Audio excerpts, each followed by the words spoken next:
And we are live with another episode of Comic Talk.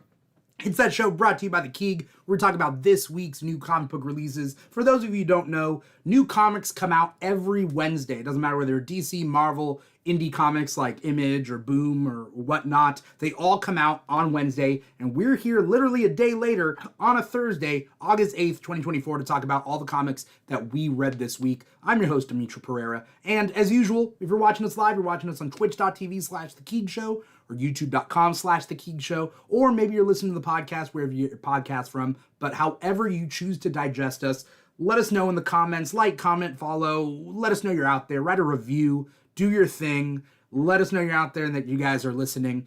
But if you're watching us live, you can't tell who the guests are. Or you can. If you're listening to us, you can't tell who they are. So let me just introduce them. Obviously, we got Manny Hundress, a.k.a. Manny Reads Comics. Manny, you doing good? I'm doing great. Yeah, I had some comics to read today. I'm very sorry. I got some bad news for you. I did not get to Uncanny X-Men, so I can't talk X-Men with you. I can finally talk X-Men with you, and I didn't do it. So I'm sorry. So here's the thing. Next Here's the time. thing. You scared me right now. You scared me when you said, "Oh, I got some bad news." I thought it was gonna be some like you're gonna be like, "This is gonna be my last comic talk," but This is then also my last comic talk. No, then you said something worse that you didn't read Uncanny X-Men #1. I'd rather this just be your last comic talk if you read Uncanny X-Men #1 today, but no. you didn't. While you guys talk about your comics, I will read Uncanny X-Men. How about that? Like, you can just watch me read comics. I am Manny Reads Comics, so you You can just are. watch me as I read comics. On There you go. TikTok, I just wanted to say that on TikTok, the vinyl, I don't know if you saw the vinyl casket was roasting you in the comments.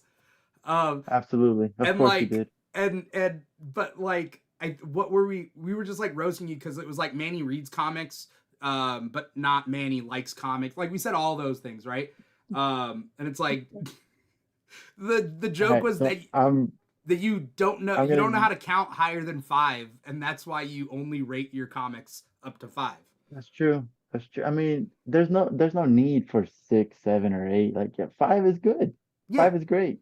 yeah, That's all you need. I'm gonna take off all the comics I didn't like, so that way you can't say, man, he doesn't like comics. right. So, But nothing you but read good them, stuff here. you read them, Yeah, and that's all we can ask. Um, read them and hate them. or whatever. Who's to say, But I mean, I am disappointed you didn't read Uncanny X-Men #1 because everybody I'm and their sorry. mom is reading the new X-Men stuff. So we'll talk about I'll it. do it. Who else do we got on the show? We got Drew Maxey, aka Drew Deficit, spelled out with an X, but the X is silent, like the G in lasagna. Yeah, it's exactly like the G in lasagna. How you doing? I'm like the G in lasagna. Tell him. It's silent. Yeah. Yeah. Um, Can I'm you be doing the well. be the opposite of the G in lasagna Okay. and talk? Okay. Yeah, I'm doing well. I did read Uncanny X-Men. Good, thank you. You got a little something right here, man. Yeah. Look, it'd be one thing if I was just trying to get everybody to read some really obscure title, you know, trying to like do that. But then, I mean, it's X-Men. This is the jumping on point for everybody. True. This is the place to jump on. We'll definitely talk about all of that and more, all the comics that we read this week. What comics did you guys read this week? Let's go through the list. I didn't read as much as I wanted to. I Same. missed out on some really key ones. And I feel bad, but it is what it is. I tell you what, I'll go first. Yeah, I did Uncanny X-Men. good. Solid Uh, choice. I read that was the only Marvel selection from this week. That's fair. Although I did pick up a few other Marvel ones. I picked up quite a few actually. Um, just haven't gotten to them yet. As Yeah, for it's tough. The turnaround now is one day. At least, I mean, for Marvel, it was always one day, but like DC used to be Tuesdays. yeah, It is what it is. All right. Sorry, um, what you were saying? on the DC side, I read Absolute Power #2. Mm-hmm. I read Batman number 151. Mm-hmm. I read Birds of Prey number 12, and I read Gotham City Sirens number 1. Very nice. And two Image books. I did The Deviant number 7 and The Power Fantasy number 1. Okay, very nice. That's I'm it. very interested in some of these, so we'll definitely go over all of them.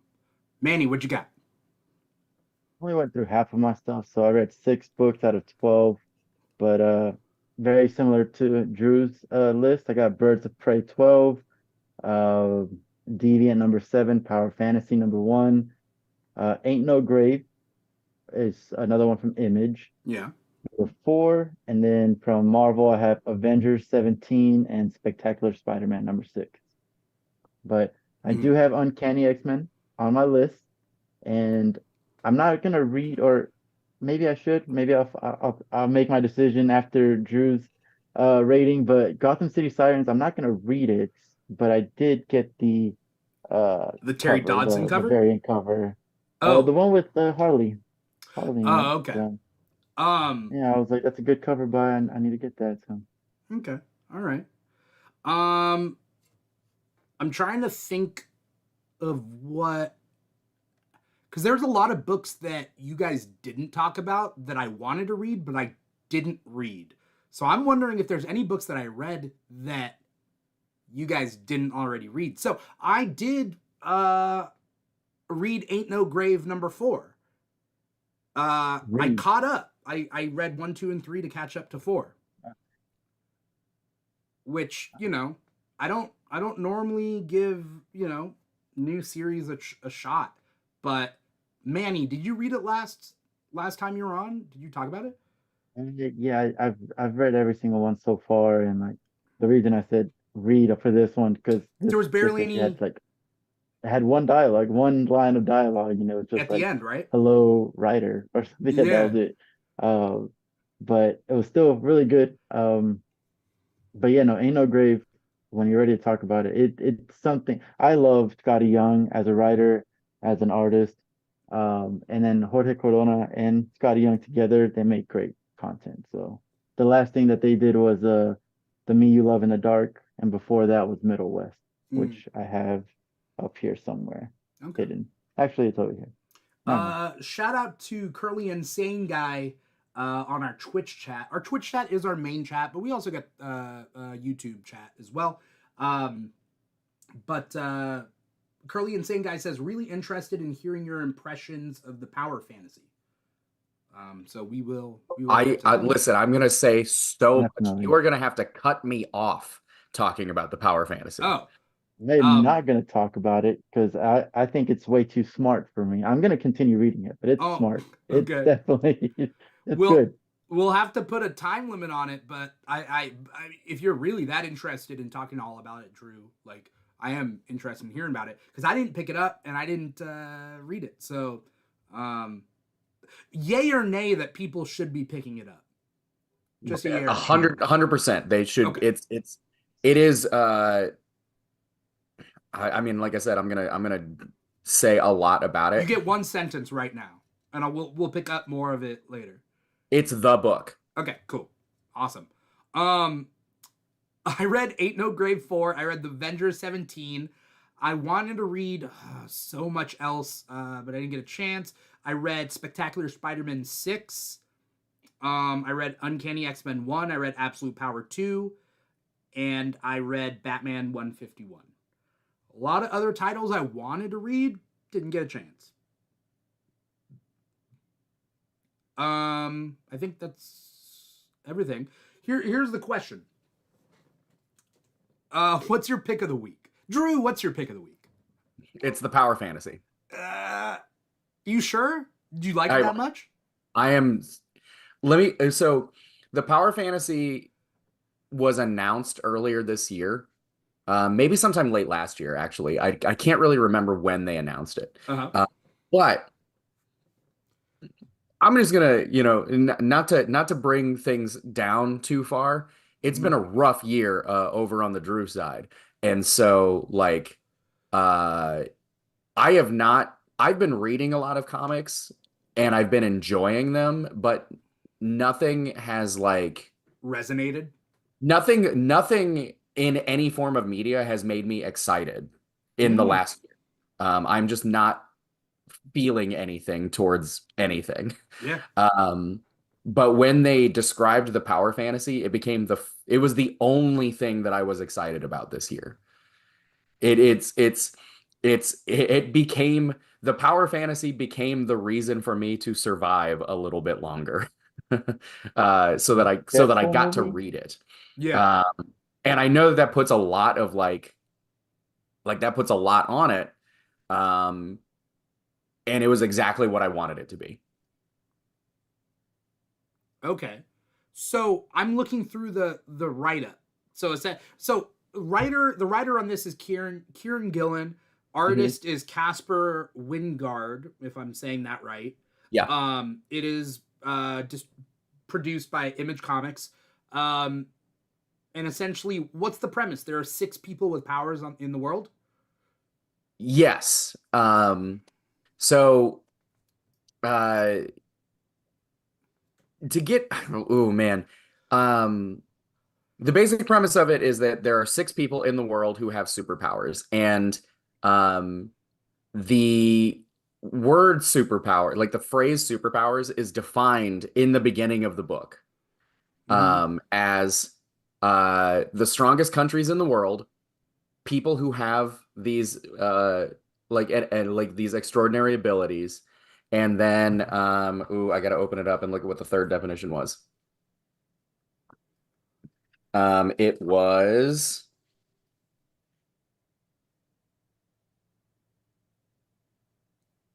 an extranormal ability possessed by a fictional superhero, an individual with this destructive capacity of the nuclear arsenal of a major world power, and then, you know, a major a major world power. Right.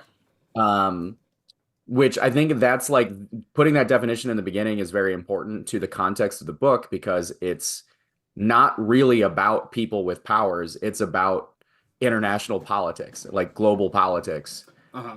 focusing on these characters though. I mean, is it just drawing literally a wordplay parallel between a world superpower and superpowers? Yes. Okay, Yeah. and And that's literally kind of the theme. it so far, yeah. Okay, The world is basically dependent upon these characters like not coming into conflict with each other. And if they do, it means the end of humanity. Um, right. It's Hancock. It's Will Smith and Charlize Theron. Oh, this is a honestly, this is a rip off of Hancock. Is that what you're saying? Yeah, honestly, pretty much. there's a character in here who's like a very Hancockian sort of character. Yeah. I hope our listeners and our viewers know what we mean by Hancock. Like John Hancock, the founding father. Yes, The that's the his guy name. that wrote his name out. Yeah. Yeah, John Hancock. Big fan of Charlize Theron. Little known fact. Yeah. Okay, so this is issue number 1. Is it ongoing or is it a limited or what? I believe it's going I to think it's be, ongoing. if I'm not mistaken, I think it's going to be 12 issues. Okay, I could be wrong about that. Um, that's how you this know. is, Like that's a good number. I think I twelve agree. Oh yeah. for something of This this is, scope. it is, I mean, Kieran Gillen wrote, what was it, Immortal X-Men, Yeah. for a long time. And he has not been shy about like, this came up, like the idea for this came up as an extension of what he was writing in Immortal X-Men. Now, I haven't read that book, so I don't really know where it lies. Um, Immortal X-Men's really good. You could literally read the whole run without reading any other X-Men book and yeah, kind of follow the through thread. yeah, and that's, I mean, because I find this so interesting, it like that might be a thing that I do. Um, Kieran Gillen and Casper Wingard have worked together before. They did a book for Dynamite, for the old like Silver Age character Peter Cannon Thunderbolt. And if you don't know Peter Cannon Thunderbolt, he was a Charlton character that was purchased by DC, and when they made Watchmen, Ozymandias is based on Peter Cannon. Oh, okay. I didn't know that. And so their Peter Cannon Thunderbolt book is like I think 5 or 6 issues. It is a sequel to Watchmen without actually being a sequel to Watchmen. Okay.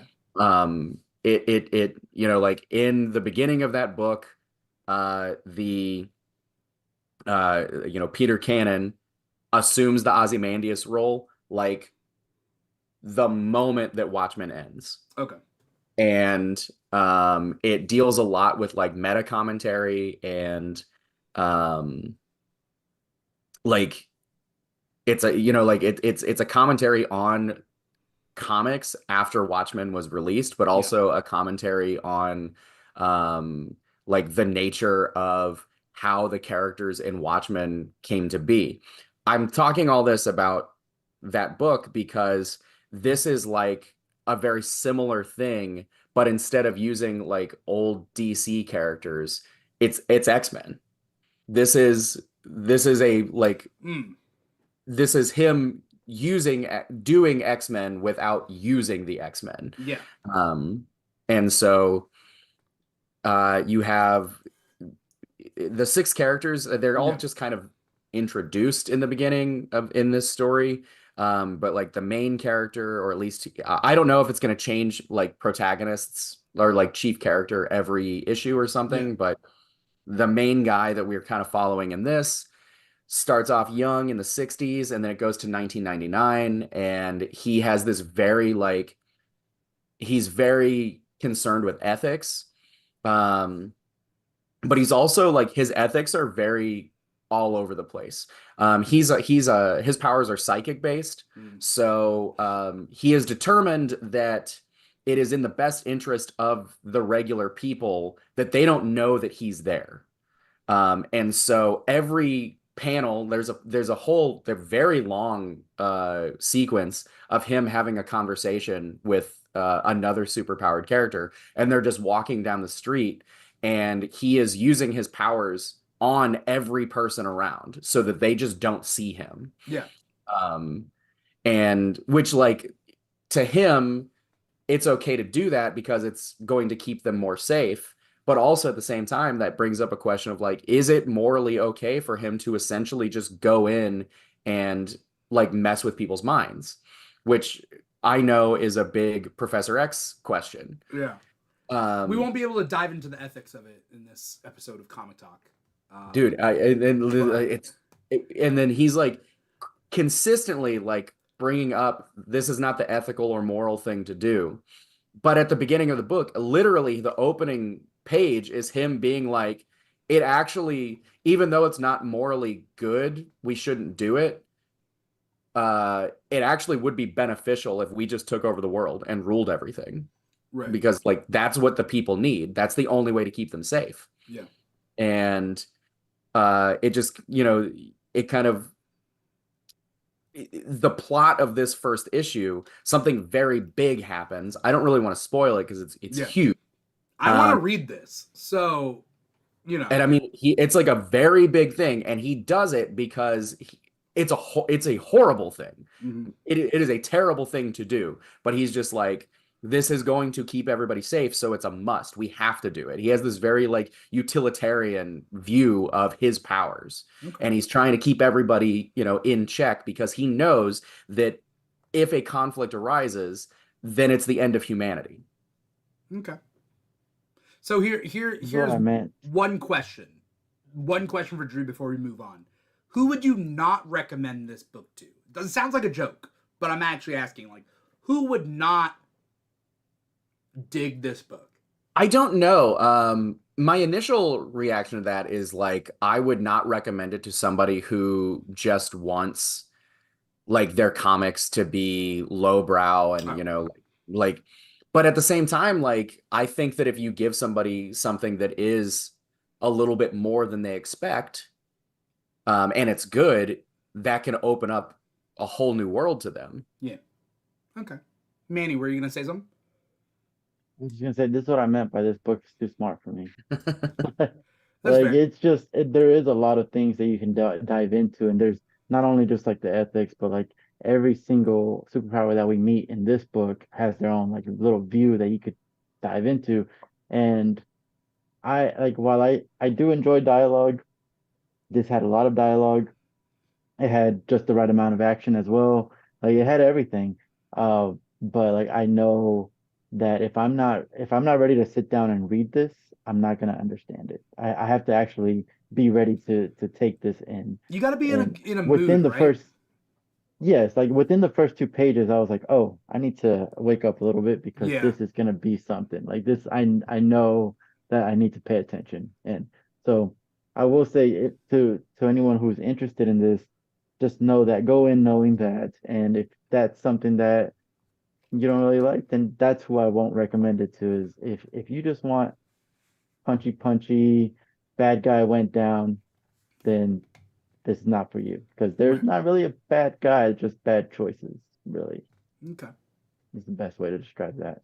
Okay. But but I Uh, enjoyed it. I did enjoy it, and like I said, I'm looking forward to it. It's going to be very one of my books that I definitely it kind of reminds me of Jupiter's Legacy, but not I like those not type that of much.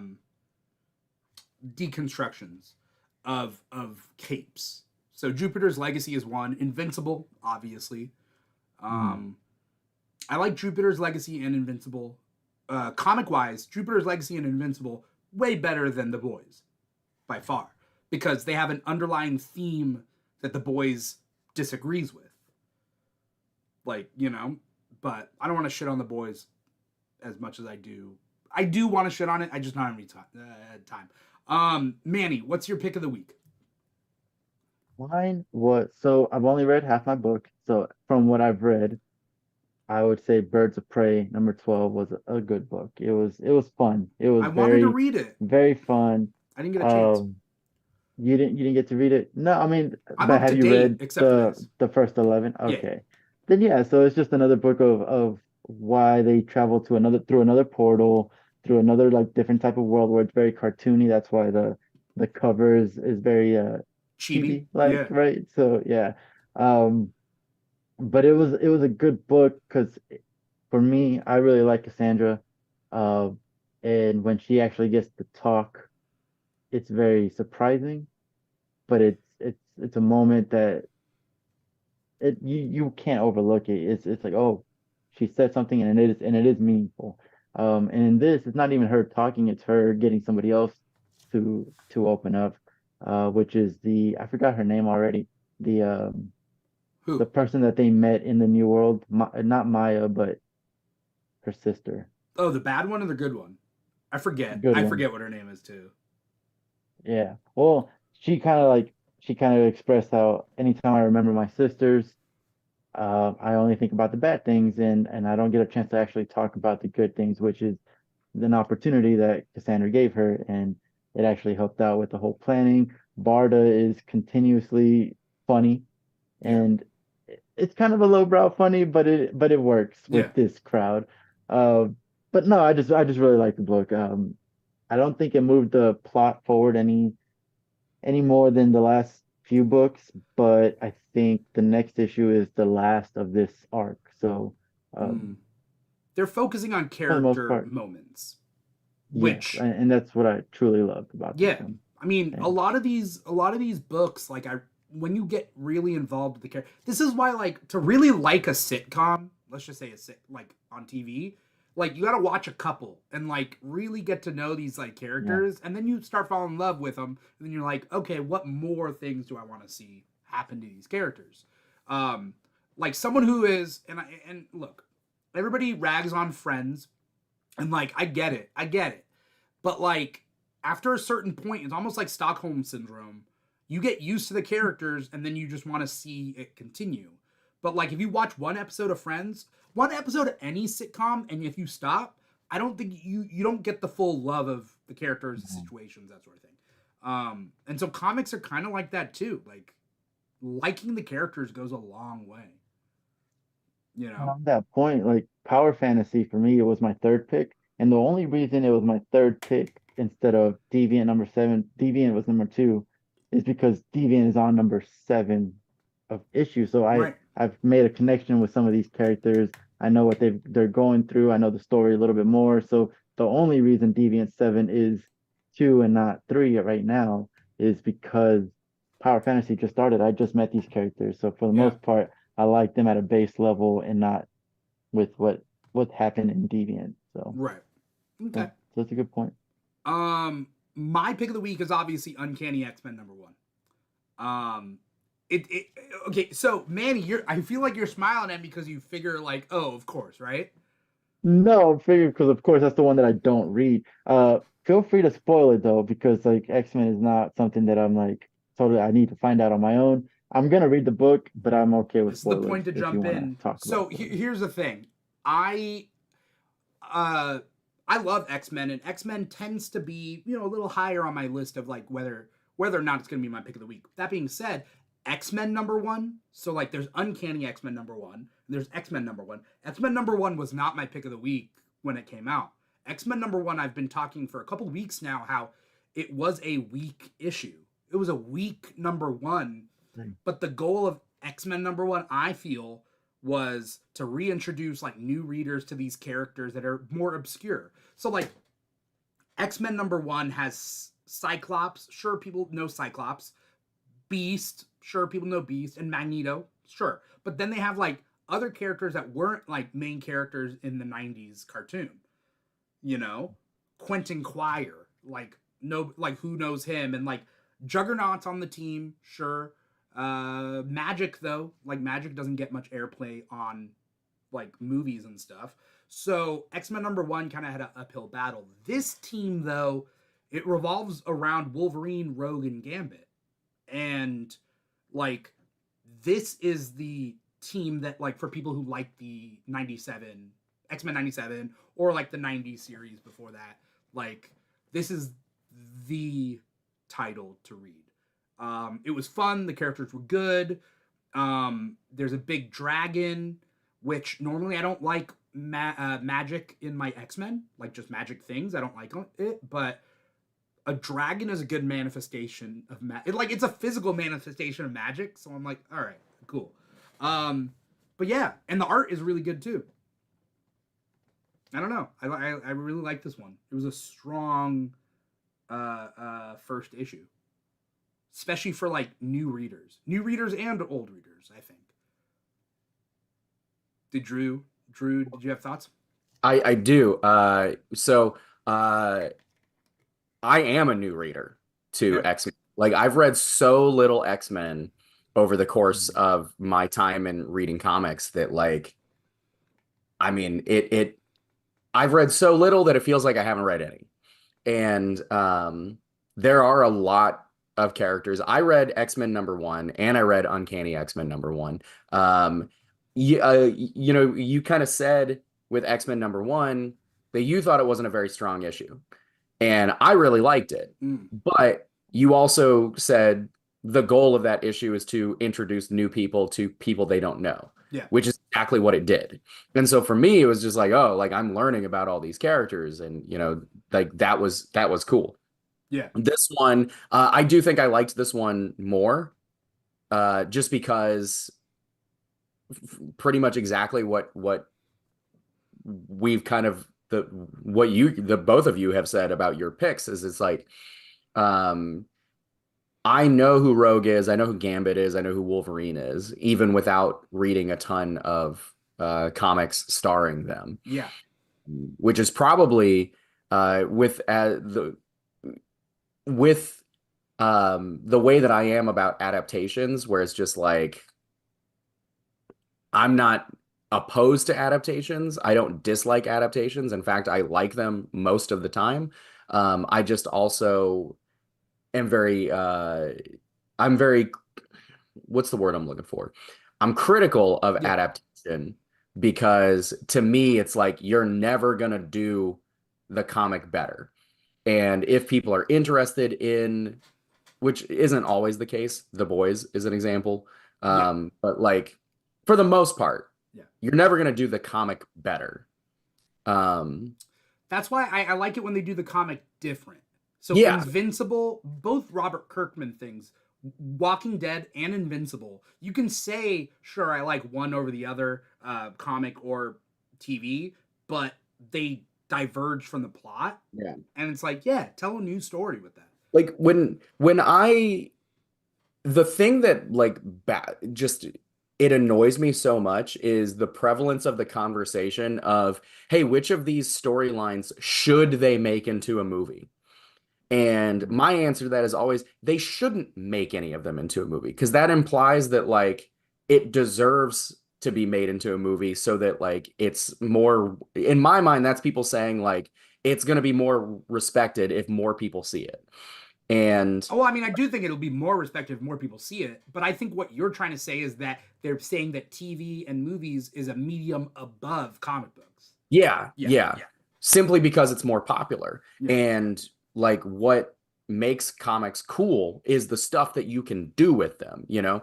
All of that is to say, I kind of deviated from that, but like what I meant to, why I brought that up was an argument in favor of adaptation is that it was the shorthand. Like that's the shortcut to get me to know who these characters are. Yeah. I know who Rogue is. I know who Wolverine is. I know who Gambit is because of the 90s cartoon that I grew up with, because of X-Men 97 airing recently, because of movies and stuff like that. So it is easier to make a connection. And the plot of this, the structure and the plot of this issue in particular kind of needs that because it's funny that you were talking about sitcoms. This is a sitcom episode. Yeah. Like it's two people essentially on a date while their friend third wheels it. Yeah. And it's like, and that is not like, that's not disparaging at all. I thought that that was great. I loved that that's the direction that this took. You also get like a lot of like the main, if there is a main conflict here, it's Rogue being like, I don't know who's going to lead the X-Men. Yeah. I don't know if the X-Men exists. And if they do, who takes them over? And Wolverine is just like, dude, it's obvious which of the three of us it's going to be. Right. And so I think that's a really exciting direction to take it because to my knowledge, Rogue has never led the X-Men. No, she's not. I mean, yeah. She has helped lead the Uncanny Avengers. Mm-hmm. But not the X-Men team. Now, there might be missions that she has gone on, but Sure. I'm trying to think of a Rogue-led team. Not really. Not officially, at least. So, yeah. And with I mean, I know enough about Rogue's backstory. She started as a villain.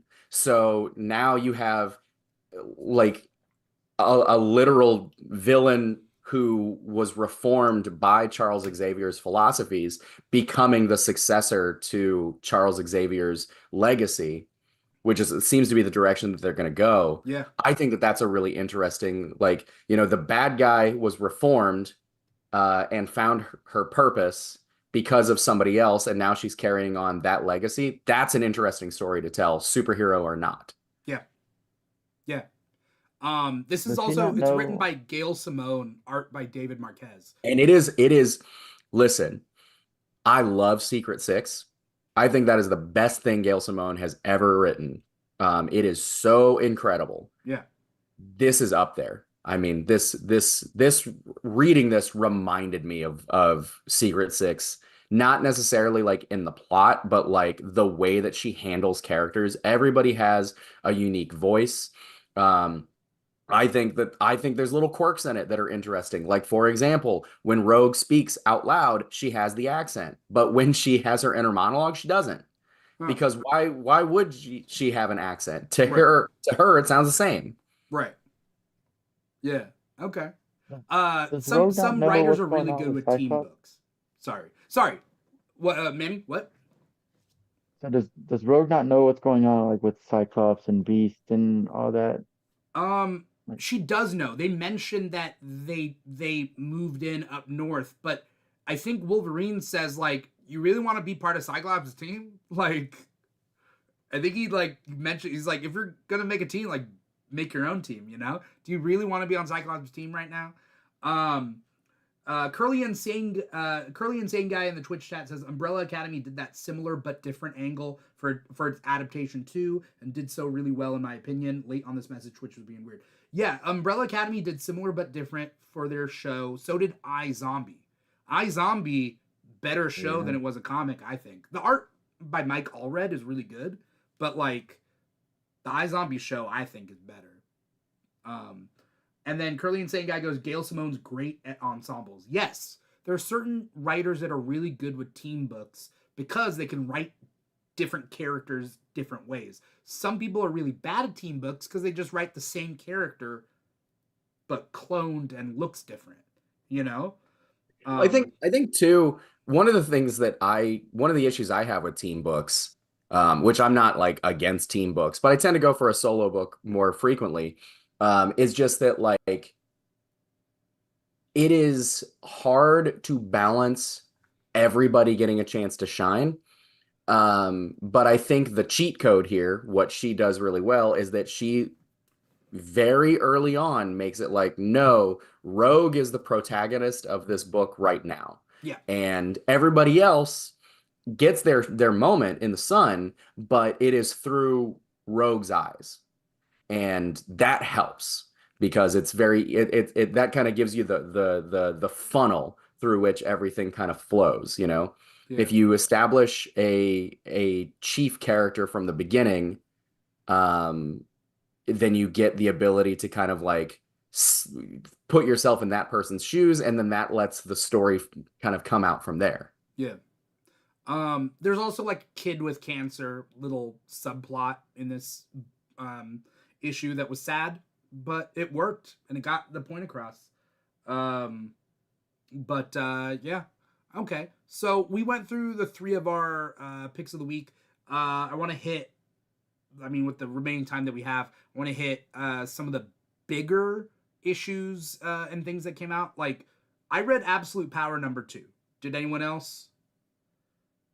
Okay, so DC right now is going through the Absolute Power crossover event, which originally I wasn't too keen on.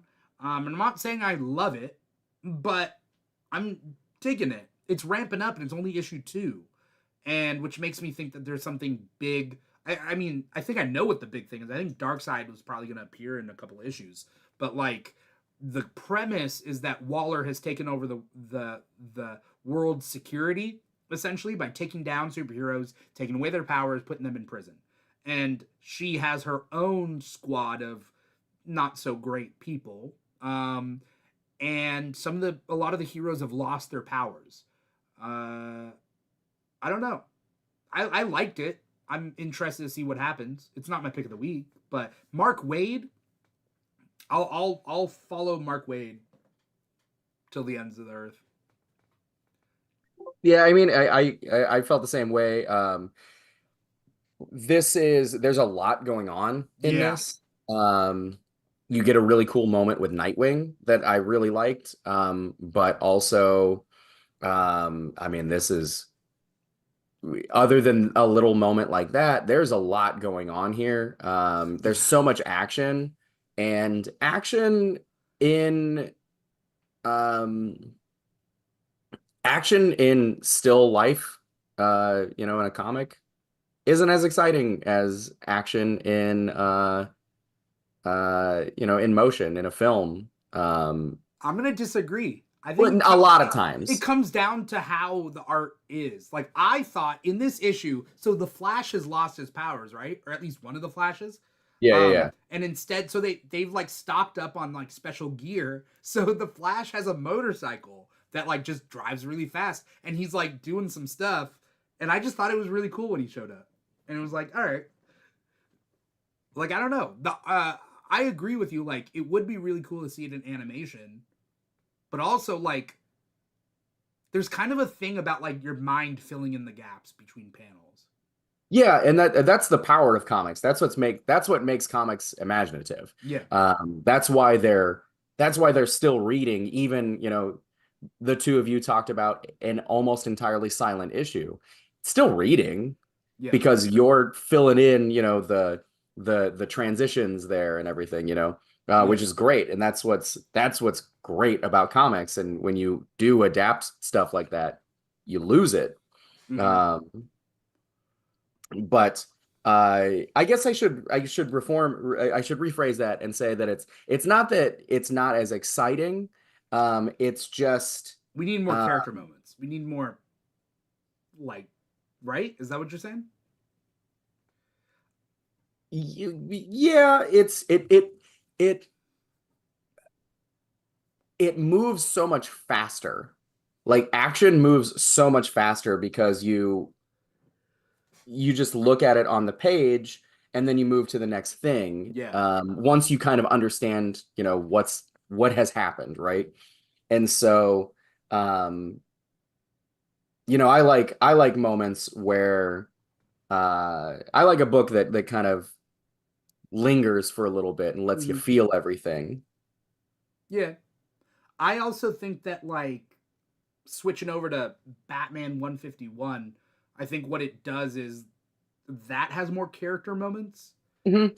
and that's like the side mission. And I think it takes place after Absolute Power 2, because they're like, all right, this is what everybody's gonna do. Break. Yeah. And then, like, shit hits the fan in Absolute Power 2, and then And he's Batman he's I mean 159. he's got the suit from Absolute Power 2. So that's like the visual cue, right?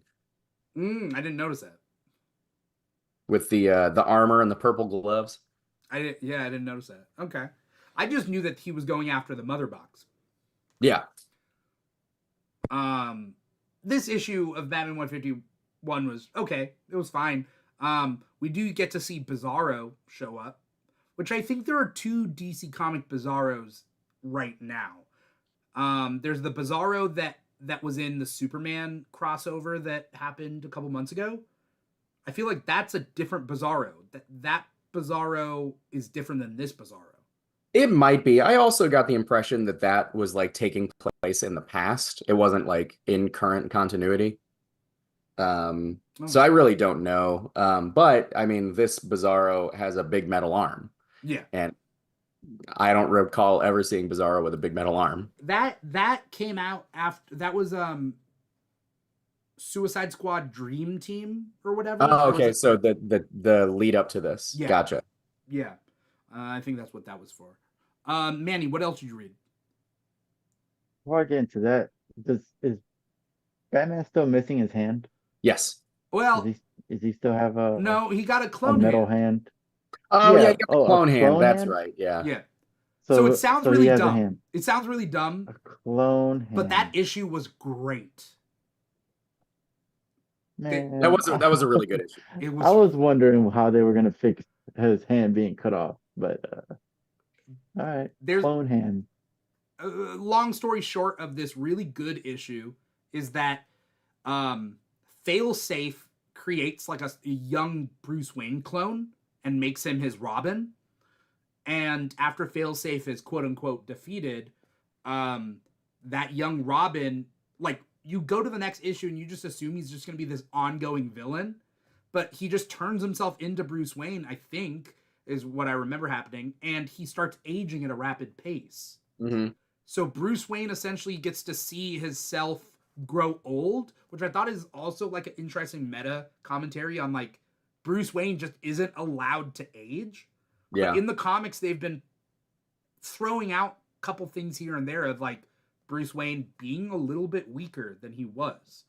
Um, and so he sees his clone essentially age to an old man, and he dies, and he buries him in the cemetery where his parents are.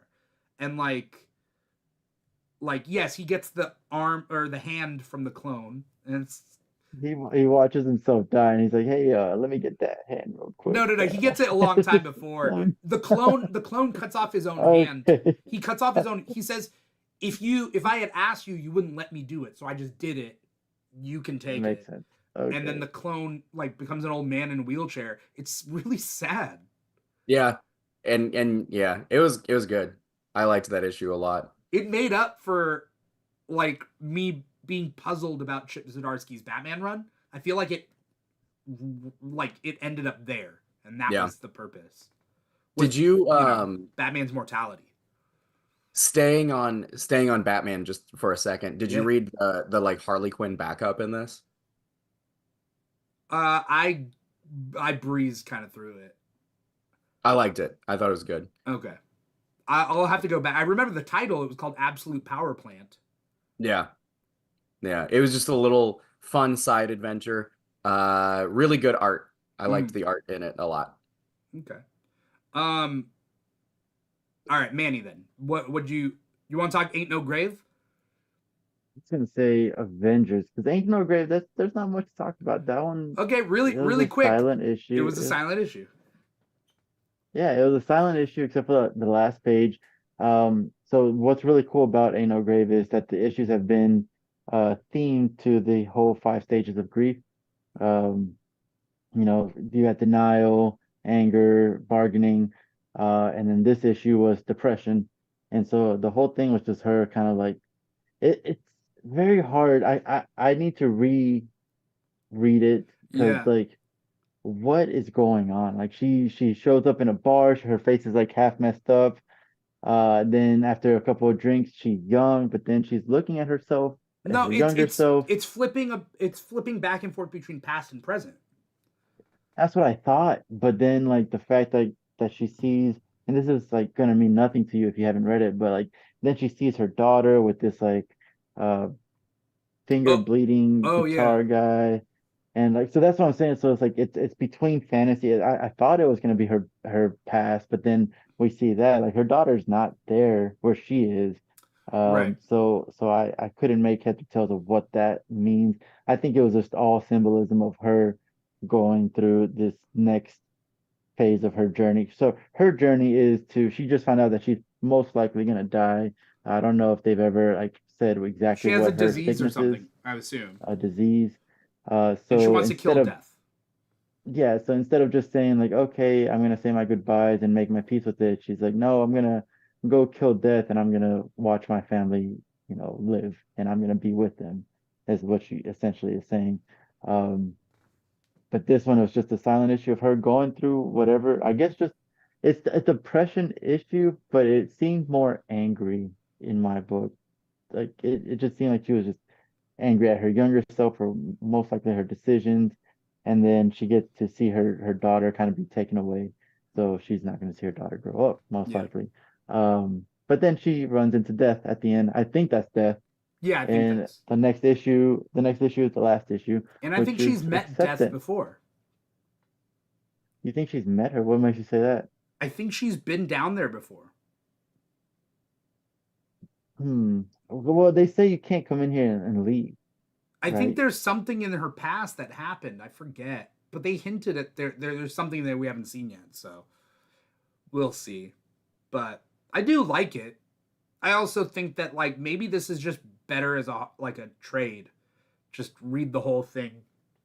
Oh, absolutely. I think any series that's only 5 to 12 issues, it's better as a trade, so you can like just binge it. But I mean, either way, it's still just really good. Yeah. Corona's art is just it's great Unless in it's a this. super dense book. That's the thing. Like the way you guys are describing power fantasy is that like I should read it once a month and not. I would rather read.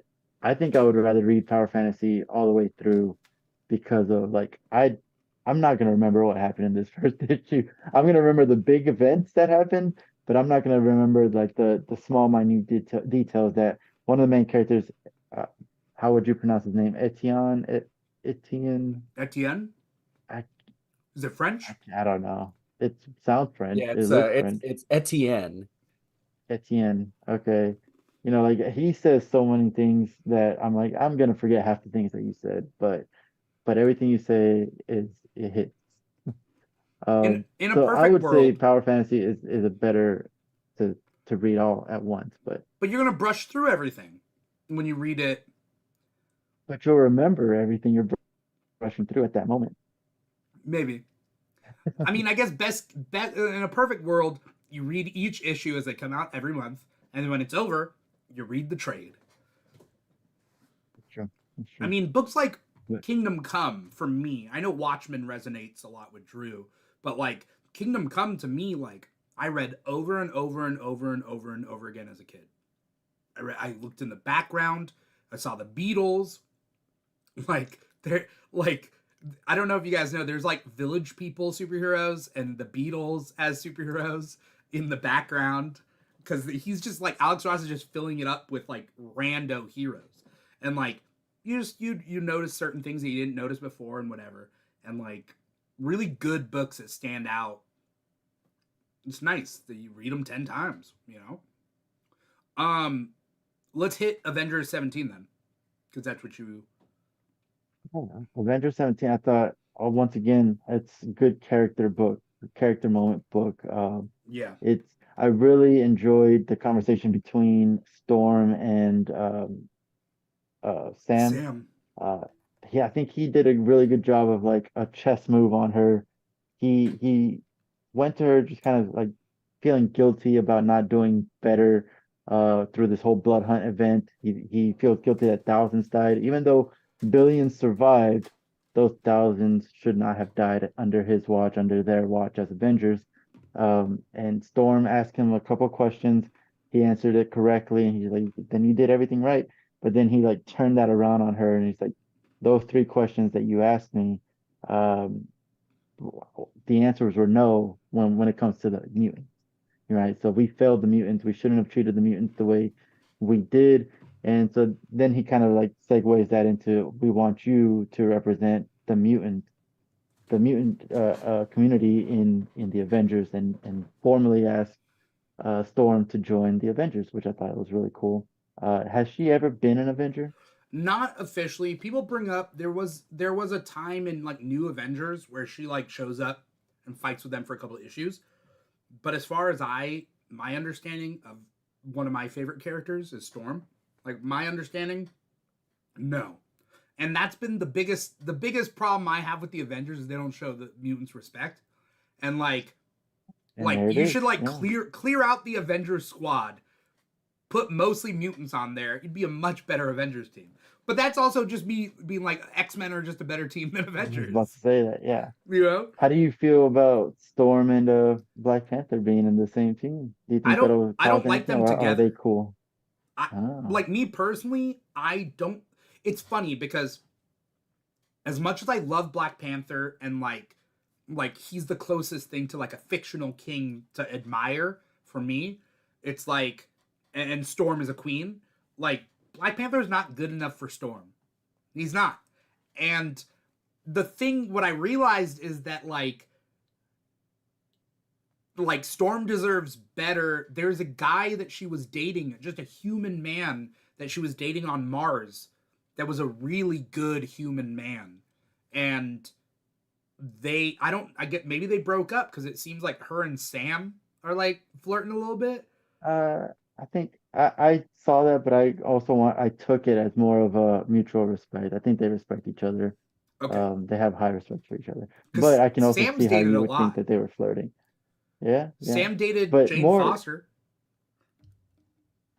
did he? Yeah, when they were on the Avengers together, And he's still on Thor. All right, they're on the same you know? team, I think. No, He also dated Misty Knight. That's a consistent one. Um, but I mean, I don't blame it. I don't blame him if he dates Storm. I just think that like nobody's good enough. Not very many people are good enough for Storm, but the one guy, kind of how like I hated Emma Frost and Tony Stark together because they're both assholes, but they're both assholes together, and then I like them together because they both deserve each other. It's kind of like that, but in reverse. no. But to go back to the book and like the Yeah, character moments, I just remembered that it did really actually spotlight every character in the book. Right? Like Black Panther had a moment with the city yeah. that's their Is headquarters. he trying to fuck a Um, spaceship? I don't think so, man. I think he's really letting him know, like, hey, man, Listen, you've been tormented. as somebody who has not read that book, that's a wild sentence to hear. I don't know. Some of the dialogue seemed like it. Hey, It he held the spaceship's hand. All right, he kind of maybe he just put cares his about the hand out ship, there. and they're not He having does, you know. But this is comics. but Like it, You know how many characters haven't fucked a shit? Very few. Speaking speaking of that kind of relationship, Vision and Wanda have a, a moment together, which Yeah, is great. So she's probably going to be the best person to talk to with Black Panther to whatever he's going through, feelings wise. yeah, And then Tony and Carol, they have their little moment about talking about addiction and going through it and like replacing addiction with guilt and guilty addiction and stuff like yeah, that. So it was a really good dialogue heavy book, but it really focused on the aftermath of the battle of Blood Hunt, which is yeah. great. It's not just like swept under the rug. Yeah, it's just another event. It is actually something that affected all of them. So I thought it was a good book. That's the thing. Marvel events in universe are probably every 6 months. Like, that's a lot for the citizens to be dealing with, you know? But the plot or the plot they set up in this is that Hyperion, the Marvel But yeah, I Superman, forgot about that. there's that thing where he's just like, look, I don't know whether your world is real or my world is real, but how about I'm just gonna like fly full force towards Earth and blow it up? How about that? And so, But none of us exist. How yeah, about that? Yeah, that's Storm good. could take, like, I have no doubt that Storm could take him out. Like, It was a really badass, like it was a page drawing, and it was like I'm on my way, and nothing can stop me. I thought that was like a really badass drawing yeah. of that. Is it the But one but where but he's as soon coming as I towards the read it, I was camera, like, or is it the one where he flies yeah, away? no, when he's going towards the camera, Yeah, because it says like nothing can stop me, and I was like, I don't know, man. There's a couple of heroes that could probably yeah, stop you from crashing into Earth, and we're gonna prove that in the next issue. yeah. It's like that's a bold statement, but I guess you're not from here, so you don't know that. What did you guys both read? Oh, the Deviant. Did you guys Yeah, the both read the deviant. Deviant? Deviant. You guys got No. to talk about it because I haven't read it. So, uh, Consistently, it continues to be like one of my favorite books when it comes out. but then afterwards, after it comes out, you hate it. Yeah, exactly. No, As soon as you finish reading it, you're like, oh man, what did I just read? Yeah. it's God, it's so good. I thought this issue like was very dialogue heavy, and I appreciated the moments that the prisoner had with the main character's boyfriend. Yeah, And I was like, man, this is kind of boring, like a little bit boring. And then you get like the last 2-3 pages, and you're like, oh God, like you just feel uneasy, and you're like, oh no, like I it did a really good job, and it really just pulled everything together. Where I was like, that was a good read. That was my third pick of the week. So I like I it was was, engrossed this whole issue. yeah. Um, there's a moment in this. I was so as somebody like as someone who I want to write comics, right? Like that's I start thinking about these as like from the writer's perspective, right? And it's like there are choices where I'm trying to think of like why did they write this into the script? Like why in this moment is that like we're focusing on this character's face. Like, what does that mean to the dialogue that's being presented? Or is it just a way to like preserve the visual rhythm of everything? And there's a panel in this where the guy in prison and the boyfriend are having this conversation, and he like takes a drag of a cigarette in one panel while he's talking, and then the next panel is just black and the smoke with no dialogue at all. So it like forces you to take this beat, and I'm just like, man, this is like it's just something that like I wouldn't think to do, but in my head it's like it's really smart because it's like so simple, you know? Stuff But like one of the that is beauties like of why I comics. find this book so interesting. But it's also like the story is really good. I thought you were going to mention the page where like the prisoner has basically made up his mind about Michael, and is just saying like, hey, he is who he is. He did or he didn't. He's messed up. There's no saving him. Yeah. And then he's like, there's no difference between him and me. and then his boyfriend says like he has me, and like you see his face, like the face of just like he gets one single tear, and he understands like the reason he's living the life that he's living is because he didn't have anybody, Yeah. and this Michael guy does have someone who's fighting for him and who's willing to put up that fight, Yeah. and he sees that it's a world of difference, so like immediately like just changes his tune and decides he's gonna maybe provide a little bit of help, Yeah. and Yeah. And so which is I like thought that was great. the prevailing kind of like theme or um one of the prevailing kind of like questions that's been throughout this book is like the main character who is now in prison because people think that he is like a copycat of this killer. Mhm. He's been wrestling with the fact that he's found so many similarities between him and this guy that like it makes him wonder if they're the same. And like he's also like a potentially a bad person. And that little like line of dialogue is it's 3 words, but it kind of shows that like just because there are similarities, there are enough differences for this guy Michael to not be like this person. What are the 3 words?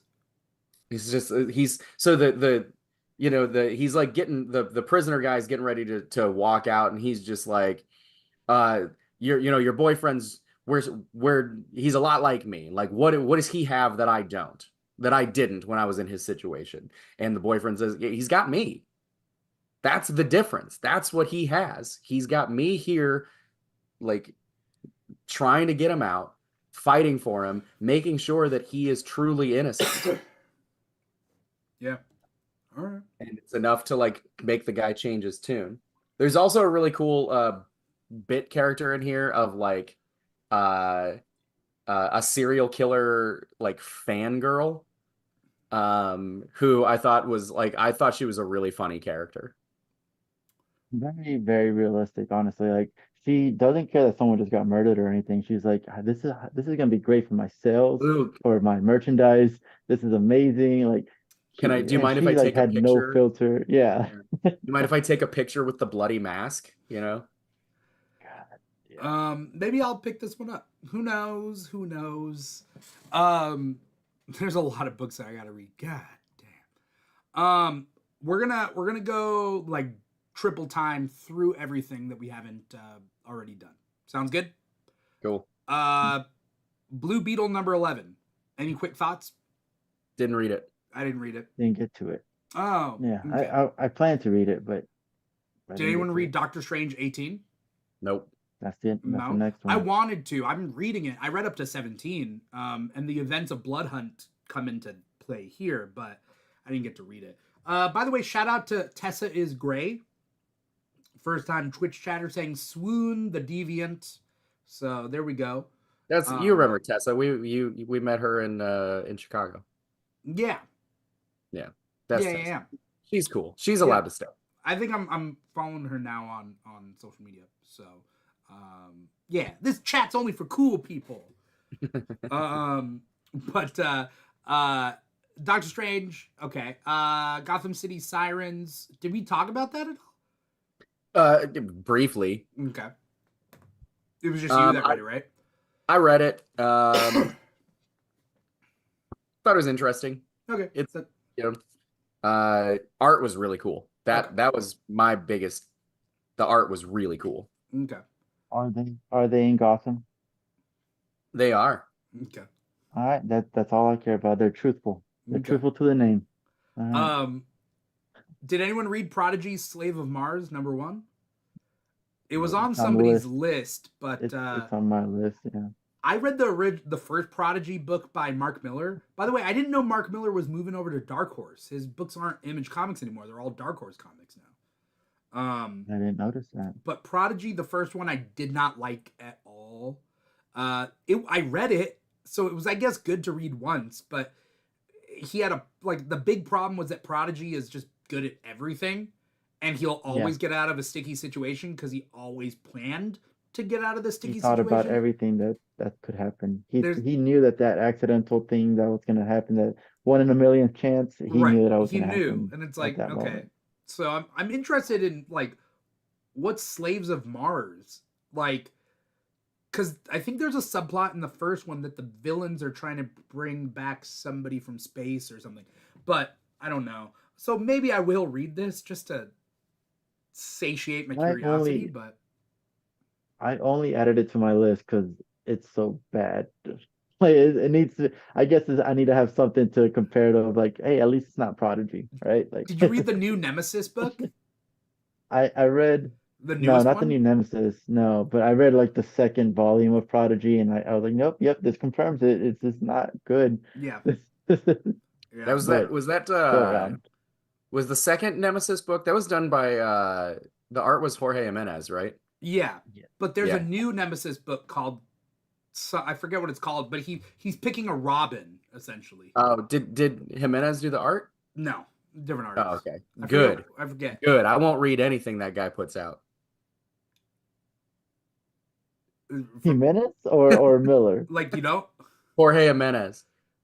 What? because do you have a personal beef with him? I do. No. Okay. How? Have you ever seen him? Oh I've yeah, you've never. Yeah, talked I have about him. seen him. Yeah. Yes.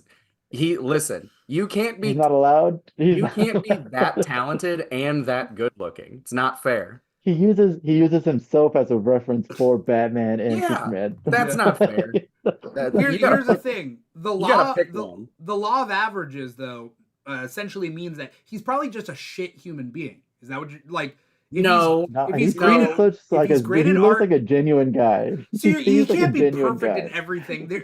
There's some flaw. Look, there's some flaw. We gotta find it. All right. I don't know. But all I know is I listened to him talk. He was very sweet and very nice. He's also the best looking man I've ever seen in my entire life, and his art is incredible. I listen, you gotta it's not fair. That's all I'm Agree, saying. I'm agree, just 3 for 3. we Yeah. gotta figure out something. What if he has like just really insane farts? He probably has small calves, honestly. You know what? Oh, you We've chicken we've leg never person. we've never seen his calves. So there you Oh, go. Help you sleep at night, you there know? we go. There you There we go. go. His I'm next post is gonna be him like working out calves, He's and like like, they're gonna be huge. he's just you like, know, yeah, he's like, if you know, you know. Like he doing watches the show and he's just like, yeah, he's no, I, like that's for you doing a guys. I leg heard press I heard and you. it's Yeah. just like Yeah. Um, moving on. Rangers Academy #9 came out, but nobody read it, right? Mm-mm. Okay, that's fine. Shazam 14 also came out. I wanted to read it. It's on my list, but I didn't get to read it. But did anyone? nope. No, Okay. no, that's the Spectacular next one. Spider-Man #6 I did read, and it has been a cute book. And who's the artist? Oh, it's Humberto Ramos, right? And I love the art. I think Ramos might be my favorite Spider-Man artist because everybody has like their On and one. off. What's that? I feel like he's on and off sometimes. In Oh, this one, he's been pretty good, but like in another ones, I think what he his like slight little 2 or 3 issues that he did during the Wells run, I was like, oh yeah. maybe that's just because of the Wells run. And maybe it's because It he just like, jumps in for 3 issues just to do something quick, yeah, like you know, yeah. at last minute maybe, you know. But Well, I he like also this did one. Spider Island, yeah. So Oh I yeah, do like his art. yeah. I think he might be my favorite artist for Spider-Man because I think Spider-Man needs a level of cartooniness. Like I don't like realistic looking Spider-Man art. You I know? don't know. I wish I could think of someone because I know for a fact like Ramos isn't my favorite. He's not bad or anything, but I I mean, off the top of my head I just can't think. Otley was good. Gleason, Gleason, I think I like his Spider-Man, not his Peter Parker, if that Mm. makes sense. Who? Wait, who? Yeah. Gleason, is it Patrick Gleason? Yeah. Okay. Okay. I like his.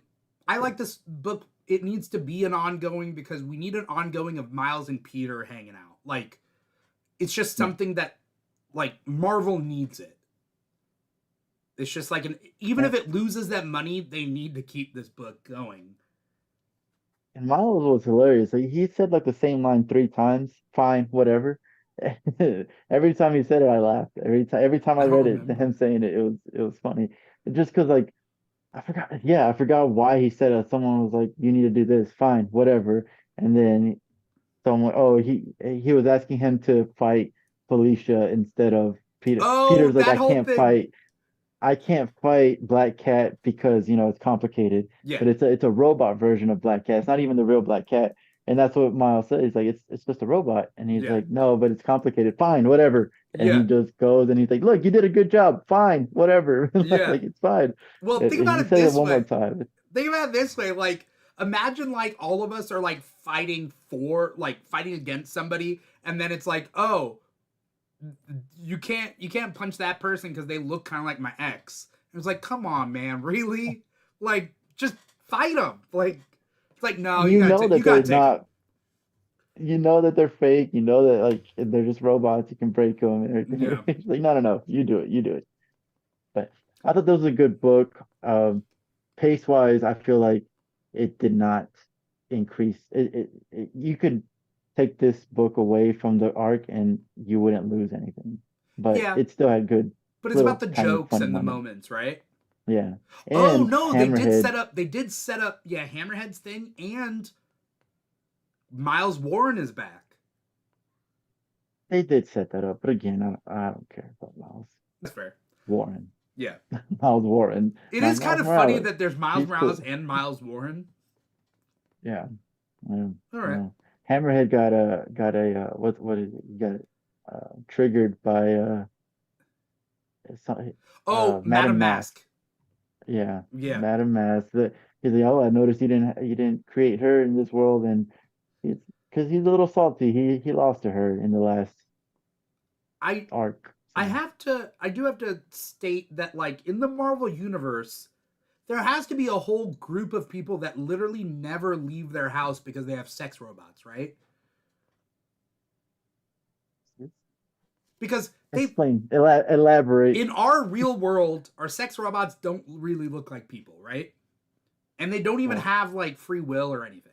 But in the Marvel universe, there are robots with free will, with any they might as well just be human. but do regular humans in this world have access to these robots? No, I'm just saying there's a core. There has to be a core. There has to be a mad scientist that literally just created one robot, and they're like, "I'm good for the rest of my life." This Felicia Hardy robot, But I'm good. Like, I don't need to do but anything anymore.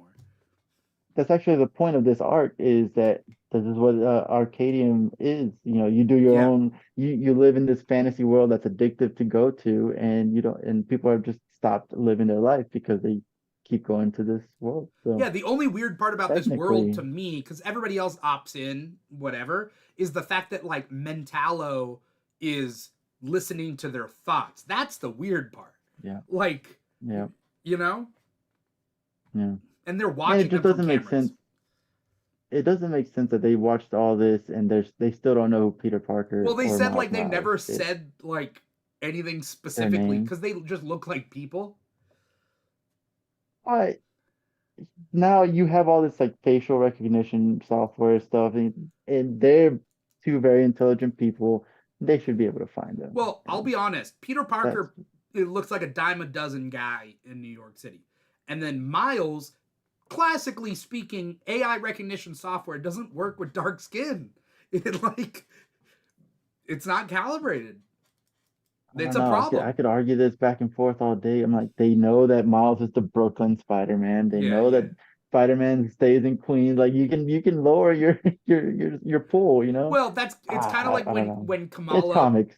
It's went to yes. college and they were trying to figure out who's Miss Marvel, and it's like Just she literally just showed not up, and like you can narrow it down a little bit, right? But all right, it's not me. It's definitely not me. yeah, Yeah. Her tiny little domino mask. yeah. By the way, I don't know if you guys I'm read. What's that? I'm just trying to go back to the sex robots. What are you thinking there? I'm just saying that like scientific innovation, like there has to be someone who stops there. They don't What is continue innovating. They what just is like the Maybe. what's the name of the type of robot that the Vision is? A synthezoid? Yeah. Android? There's definitely like synthezoids that Yeah, are he has a whole family. Well, there's LMDs. Like Shield, like in Marvel, there's the Oh LMD, yeah. life model decoys. I'm just saying if they have So free there's a will. Shield agent that stole an LMD, is what you're telling me. There's a Shield agent who's like, I'm gonna risk it all. And I'm gonna steal this I mean, that life would be model a decoy. Deadpool level plot in a Deadpool book. That there would be a Oh Shield yeah. agent that saw just a very beautiful shut down LMD and just decided to take it on its way out. And like, I'm gonna this thing is messing up. I'm yeah, gonna take it for it's maintenance. not I'll be syncing right to back. Yeah. Bluetooth. Let me go. Let But me take it home and yeah, figure it out. You know, we'll figure there's it a out. Greek mythology. There's a Greek mythology story, and I forget what it is. It's the sculptor who falls in love with this statue. Oh yeah. And then the gods, I think, gift the statue. Is it Galatea? Is that the statue? Anyway, whatever. My perverse sex robot talk is actually, it's just all Greek mythology, man. So you It's Greek guys mythology. don't shame me for my Oh, Educate literacy. yourself. All right. I Educate meant no yourself. shame. Yeah. I By just the way, wanted we're way overtime talking about sex robots. Really quick, we're gonna go like one word for any of these left. Did anyone read Spider-Man Black Suit and Blood #1? Nope. All right. Scarlet #3. Picked it up, didn't read it. Okay.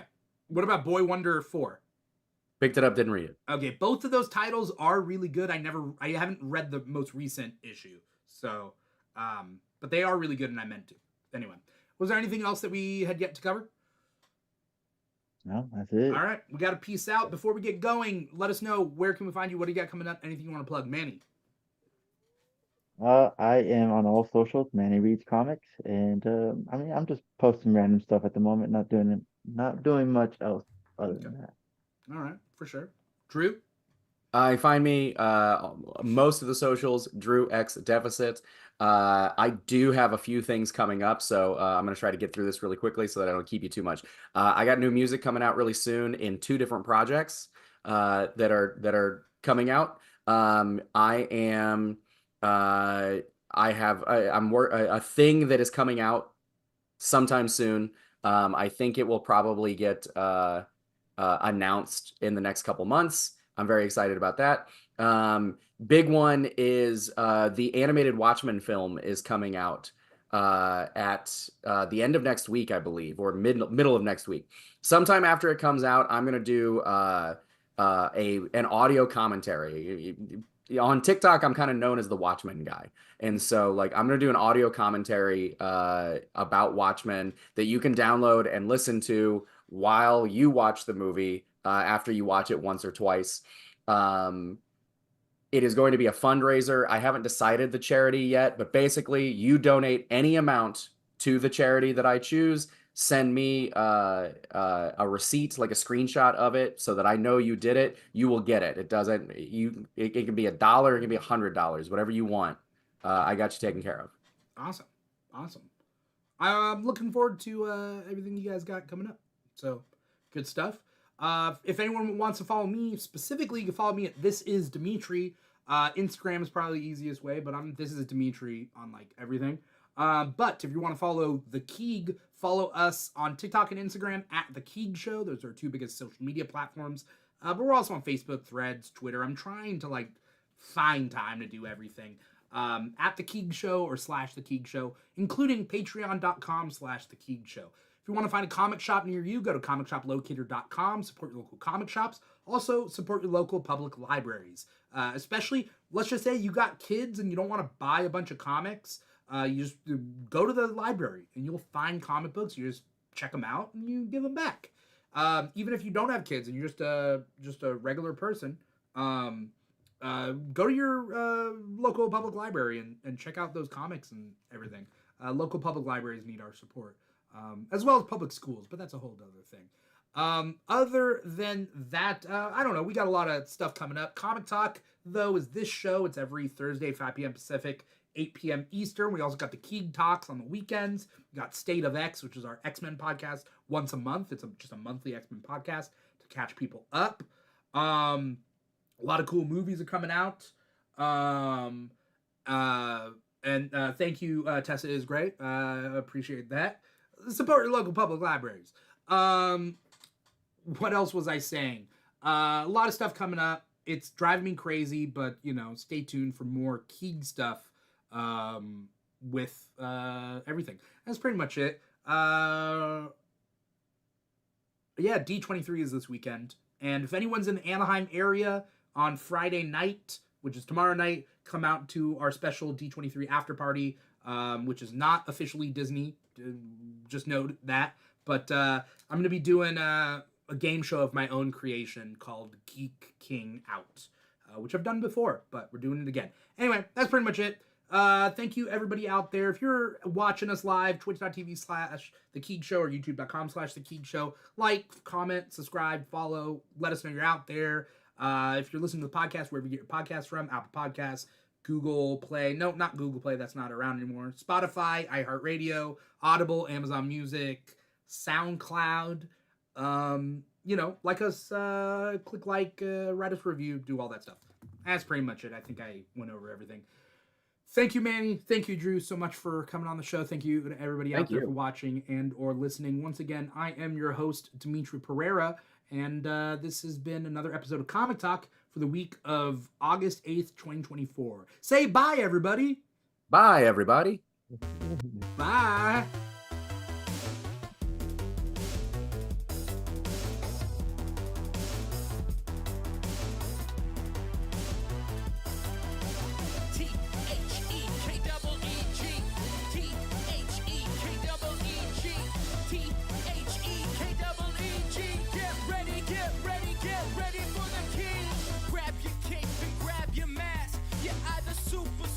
Super